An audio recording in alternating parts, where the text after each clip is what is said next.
Now, it's really pleasing to hit a great shot out the middle of the face with compression and forward shaft lean.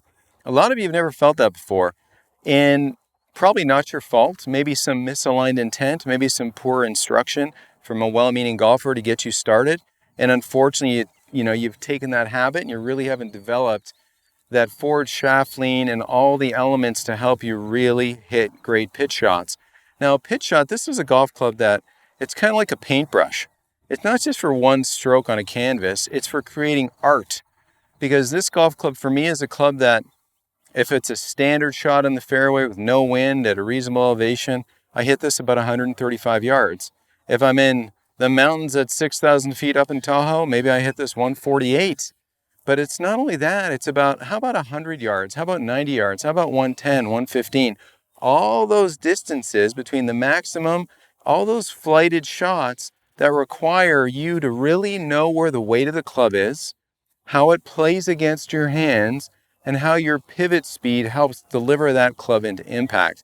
And that's why I developed the Tour Striker pitching wedge, so you could have some certainty that you're using the club properly, that you have the great intent, and that you can flight these shots with nice direction and control. So protocol number 1, let me grab my Tour Striker pitching wedge. We've got the same 45-degree golf club as most pitching wedges, the same length. And what I want you to understand, when you look down at this club, you can see that elevated leading edge with the X centered in the bottom groove. Now, the magic to great golf swings is that great golf swings know where the weight of the club is at the end of this stick I'm holding. Got the shaft, the grip, the club head. My goal for you by the end of this protocol series is that you can rest your eyes on a golf ball, yet during the motion of moving this Tour Striker around you, you have the correct intent and understanding on how to deliver this wedge shaft, how to move the weight of this wedge to get the desired result. Shots between maximum and shots that are up to maximum.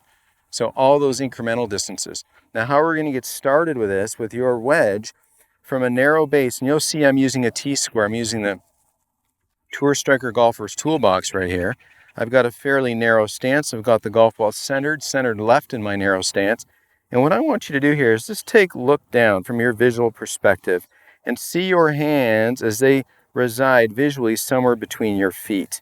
And then from here, what I want you to do is just go ahead and let your weight work into your left heel. Let your pelvis open up and notice how that on its own is going to try to move your hands a little bit left. My body rotates a bit, my hands should rotate.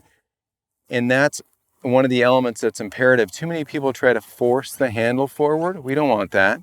We want the golf club's weight lagging against the hands as our body unwinds a little bit to give you that magical forward lean that helps you have a gentle downward strike into the golf ball that gets that elevated leading edge of this training club and gets it closer to the ground so we have a nice, strong, dynamic strike on the ball. So your first little move to learn how to use this club isn't hitting at all. It's just learning how to take your weight from, say, 50-50 and letting your pelvis open and letting that take your hands from the visual perspective of being between your feet and letting the pelvis start to relocate those hands to where when you look down, you see them over more on top of your lead foot, in my case, my left foot.